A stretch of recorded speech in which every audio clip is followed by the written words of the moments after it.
বাংলাদেশে মৎস্য খাতটাই একটা বিরাট খাত এবং আমাদের দেশের চাহিদা পূরণ করা, আমিষের চাহিদা পূরণ করা, এমনকি রপ্তানি করার যে সম্ভাবনাটা আছে তার পুরো সুবিধাটা আমরা এখনো নিতে পারিনি।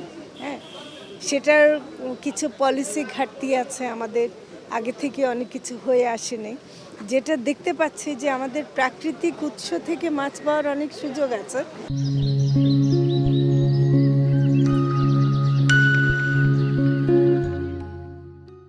কিন্তু প্রাকৃতিক উৎস থেকে যদি আমরা যে আইনি কতগুলো বাধা আছে এবং সেটা ন্যায্য বাধা, সেটা হলো যে যদি আমরা সব ধরতে দেই তাহলে একটা চিংড়ি ধরতে গিয়ে অন্যান্য প্রজাতির অনেক ক্ষতি হয়।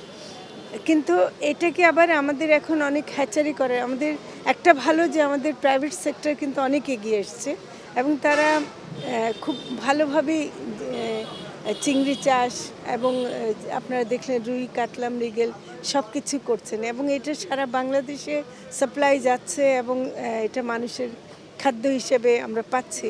কিন্তু আমার কাছে মনে হয় যেটা আমি যতটুকু অল্প সময় দেখলাম এবং স্বচক্ষে দেখার জন্যই আসা, নাহলে ওনাদের কথা তো অনেকবারই শোনা হয়েছে।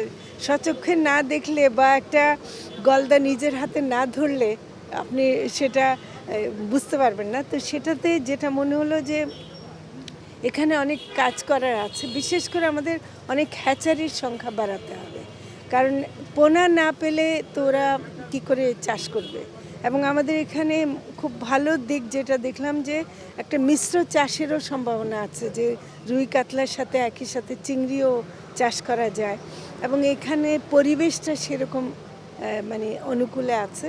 তো সব কিছু মিলে আমার কাছে মনে হচ্ছে যে আমি ব্যক্তিগতভাবে হয়তো যথেষ্ট সময় পাবো না, কিন্তু নীতি নির্ধারণী পর্যায়ে যেন কিছু কাজ করে যেতে পারি সেটার জন্য আমরা একটু বসবো এবং আমরা আলোচনা করব যে কি করে চিংড়ি চাষ স্বাস্থ্যসম্মত, পরিবেশসম্মতভাবে বাড়িয়ে দেশের চাহিদা মিটিয়ে আন্তর্জাতিক বাজারে আমরা যেন প্রবেশ করতে পারি। হ্যাঁ,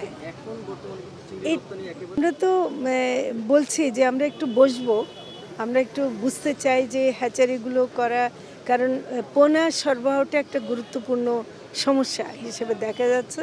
এটাকে সমাধানের একটা পথ হলো হ্যাচারি করা। তো সেটার ব্যাপারে অবশ্যই আমাদের মন্ত্রণালয় যা প্রয়োজনীয় কাজ করে করব।